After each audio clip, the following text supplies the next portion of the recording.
इनकी एक बच्ची सोनल, जिसकी उम्र सिर्फ 6 साल थी और 6 साल में वो संसार को छोड़ के चली गई कि बेटे तो होनी चाहिए, बेटे होंगे तो वो चिता को, बेटों को बिना चिता को आग कौन देगा, वंश कौन चलाएगा, वगैरह वगैरह। मुझे घर में सिर्फ वारिस चाहिए, भार नहीं। नमस्कार, सेल्फ अवेकनिंग मिशन से संजीव मलिक। दोस्तों, कुछ रिश्ते इस जन्म के नहीं होते, लेकिन उनका इलाज इसी जन्म में करना पड़ता है। कभी बेटी आपकी परी होती है और कभी आपके कर्मों को दिखाने वाला आईना। सारे के सारे रिश्ते ऐसे हैं जो आपके कर्मों को दिखाने वाला आईना है।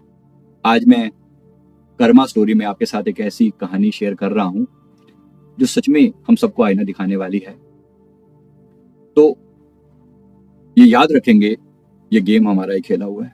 कभी गलती से मन में आ जाए, आत्मा बोले कि हे प्रभु, मेरे साथ इस सब क्या हो रहा है, तो भगवान से पूछने की बजाय अपने आप से पूछ लेना, क्योंकि भगवान भी आप ही की तरफ पिन पॉइंट करके बोलेंगे कि बेटा तुम्हारा ही खेला हुआ गेम है। जो तुमने बोया वो कहीं ना कहीं तो उगा ही होगा, कुछ तो बोया है तुमने। ये पुस्तक लिखी है, कभी पढ़ने का दिल करे तो अवश्य पढ़ना। इस पुस्तक में कर्मों की खेती के नाम से एक पुस्तक है, जरा पढ़ने का प्रयास करना अगर आपको अच्छा लगे तो। पुस्तक में मैंने जिक्र किया है अलग अलग तरीकों से कर्मों की खेती। ये अमेज़न पर अवेलेबल है, जरूर पढ़ें। इसमें मैंने कर्मों की लगभग 50 से ज्यादा स्टोरीज लिखी हैं। तो इसमें विशेष रूप से मैं एक जो कहानी सुना रहा हूँ, एक व्यक्ति है जिनका नाम राजेश है। ऑब्वियसली मैं नाम अभी बदल के बता रहा हूँ। ये दिल्ली के रहने वाले हैं। इनकी मैं पिछली स्टोरी जो बता रहा हूँ, ये इस जीवन में इनकी समस्या क्या है कि बड़ी, इस जीवन में सारी चीजें इनके जीवन में अच्छी हैं। ठीक ठाक पैसा है, ठीक ठाक परिवार है, पत्नी अच्छी है, आपस में सहयोग वो ठीक ठाक है। इनकी एक बच्ची सोनल, जिसकी उम्र सिर्फ 6 साल थी और 6 साल में वो संसार को छोड़ के चली गई। बड़ा दुख, बड़ी पीड़ा। आपने भी इस पीड़ा को कभी ना कभी अपने आसपास के लोगों के जीवन में देखा होगा। आपने जिन्होंने खुद झेला हो, ऐसे लोग भी होंगे। अगर हाँ, तो कमेंट करके बताइए, क्या आपने भी ऐसे दर्द झेला है, किसी अपने के नजदीकी के बिछड़ जाने का जो दर्द है। विशेष रूप से मैं आपको जो बोल रहा हूँ, थोड़ा ध्यान से ना। तो कुछ भी हुआ, बीमारी हुई, कुछ हुआ, चली गई, जीवन में नहीं है सालों तक। कम से कम 3 साल हो गए हैं, जीवन में अभी भी चैन नहीं आ रहा। भागता है मन इधर उधर उधर, दुखी है, परेशान है। क्या करें क्या करें, याद आती है बार बार। तो मेरे पास आए पास्ट लाइफ करवाने के लिए।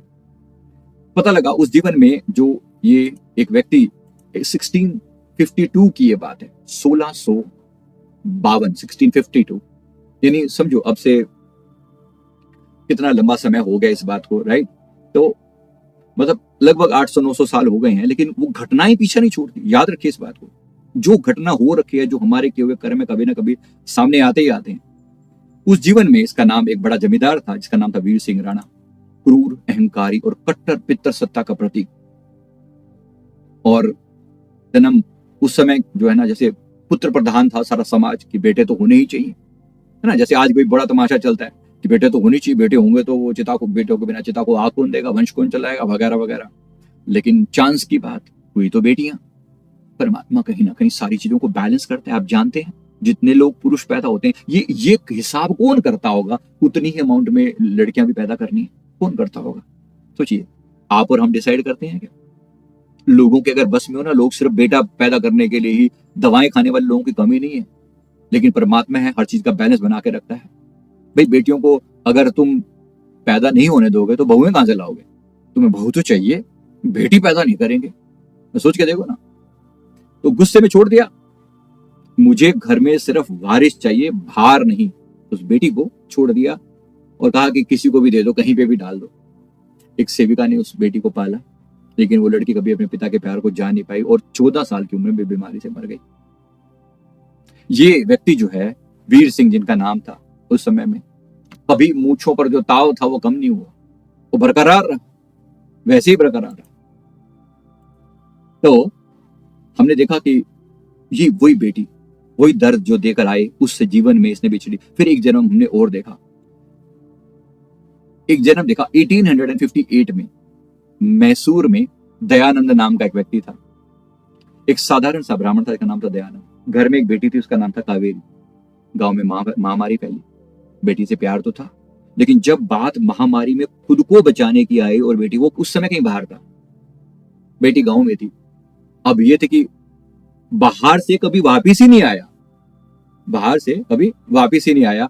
बाहर से पता चल गया, ये खबर जैसे पता चली कि भाई यहाँ पर महामारी फैली हो, तो घर वो आया ही नहीं, खुद को बचा लिया। अब खुद को तो बचा लिया, पर सोचने की बात है, जो बीज बोया था, जो अब ये कर्म हो गया उससे, अपनी बेटी मर गई वहां पर, तो अपने आप को बचा लिया। तो बेटी जो पाई थी तो वो मर गई वहां पर।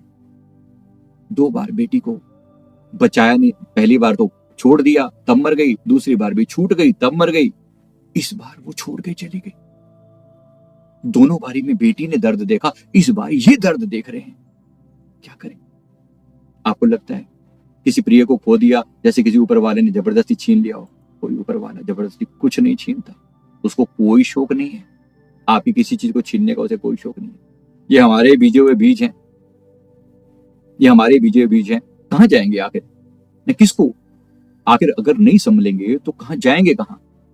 इस जीवन में हिसाब तो कभी ना कभी इनका करना ही पड़ेगा। तो क्या करें? अब मेरे पूछते हैं, अब मैं क्या करूं? भाई माफी मांगो। उस बेटी की आत्मा अभी भी उनके आसपास में है, छोटी बच्ची, प्यार तो है पिता से, जन्मों का हिसाब किताब चला आ रहा है। तो हमने कहा कि लगातार माफी मांगो, बच्चे की आत्मा है, समझ जाएगी, कोई बड़ी बात नहीं है। देखो चीजें तंग करती हैं, जो मानो के नहीं मानो। अब कोई साइंस कहे नहीं आत्मा नहीं होती, फलाना नहीं होता, भाई होती तो है। अब मानो नहीं मानो ये आपकी समस्या, लेकिन है तो सही। तो क्या करें? मन वचन कर्म से माफी प्रार्थना करें। हे आत्मा, अगर मैंने किसी भी जन्म में बेटी जैसे रिश्ते को ठुकराया या मुंह मोड़ा, या मन से वचन से कर्म से किसी भी रिश्ते को ठुकराया मुंह मोड़ा, आज मैं सच्चे दिल से उनसे क्षमा चाहता हूं। आज मैं प्रेम को पूर्णता देना चाहता हूं। ओम आत्मदेवाय नमः। अपनी आत्मा को देवता बनाकर नमस्कार करना, अपने गुरु के चरणों में दंडवत प्रणाम करके माफी मांग लेना, प्रार्थना कर देना, हे गुरुदेव आपकी कृपा से मैं जन्मों जन्मों के इस बंधन से मुक्त हो पाऊं, प्रभु मुझ पर कृपा करना। सदगुरु की दिव्य समझ के ही कोई चेंज ला सकता है। मेरे गुरुदेव ने मुझे बार बार समझ बख्शी है कि अदरवाइज ये कर्मों के बंधन कभी समाप्त नहीं होंगे। अगर दुखों का अंत चाहते हो तो गुरु की शरण में जाओ, गुरु के शरण में जाओ। गुरुदेव कर सकते हैं, सर्व समर्थ हैं वो, अपार धैर्य है, अपार कृपा है, ताकत है, समझ है। गुरु की शरण में जाकर ही हमें समझ आती है कि हमारे जीवन का वास्तविक उद्देश्य क्या है। अगर हम समझ पाए तभी जीवन में ये चेंज आ पाता है। सोच के देखिए, वरना भटकते हैं। बिन सदगुरु दीन दयाल के युग युग धोखा खाएं। मैं अपने गुरु महाराज से अपने लिए भी माफी मांग दो, आप सबके बिहार पर भी माफी मांगता हूं जो साथ जुड़े। आप माफी मांगने को तैयार हैं? मैं आप सबसे पूछ रहा हूँ, तैयार हैं माफी मांगने को? मैं आप सबके बिहार पर भी माफी मांगता हूँ। गुरुदेव क्षमा कर दो। इस वीडियो को भी ध्यान से कोई देखे, समझ ले और माफी मांग ले। पता नहीं कितने कर्म करते हैं। तो प्लीज खुद भी देखें, दूसरों को भी शेयर करें, और जो भी आपके गुरु हैं, जहां भी हैं, अपने गुरु से प्रार्थना करें कि हम मुझे कर्म बंधनों से मुक्त करके मेरी आत्मा को मेरा सुधार कीजिए सदगुरु, मेरा सुधार कीजिए गुरुदेव। आपके बिना मेरा कोई नहीं है, और सच में कोई नहीं है। गुरु के बिना कौन छुड़ावे? इस कर्म बंधन से कौन बाहर मुक्ति देगा? कोई नहीं दे सकता। गुरु के बिना कोई नहीं छुड़ा सकता। इसको याद रखेंगे, भूलना नहीं है इस बात को। इसलिए तो रिश्ते जो है, इनका इलाज इसी जीवन में करना पड़ता है, नहीं तो ये आगे ही ऐसे चलती चली जाएगी कहानी। इसलिए मैं उम्मीद करता हूँ आप सब बड़े समझदार हैं। वीडियो अच्छा लगा तो वीडियो को जरूर लाइक कर दें, कमेंट करें, चैनल को जरूर सब्सक्राइब कर लें। Thank you very much. बहुत बहुत शुक्रिया, बहुत बहुत शुक्रिया। Thank you. सभी साधकों के लिए शुभ समाचार। अब अमृत वेला मेडिटेशन क्लास होगी गूगल मीट पर। अमृत वेला मेडिटेशन ज्वाइन करें। पहला सत्र सुबह 3:30 से 4:30 बजे तक, दूसरा सत्र सुबह 4:30 से 5:30 बजे तक। सत्संग और साधना ज्वाइन करें।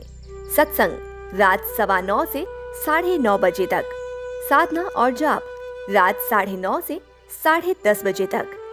ये क्लास बिल्कुल फ्री है। इसका हिस्सा बने और अपने जीवन में आध्यात्मिक ऊर्जा का संचार करें। सभी साधकों से निवेदन है, यदि आपने अभी तक हमारा साधना व्हाट्सएप ग्रुप ज्वाइन नहीं किया है तो तुरंत करें। यहाँ आपको सभी आवश्यक दिशा निर्देश मिलेंगे।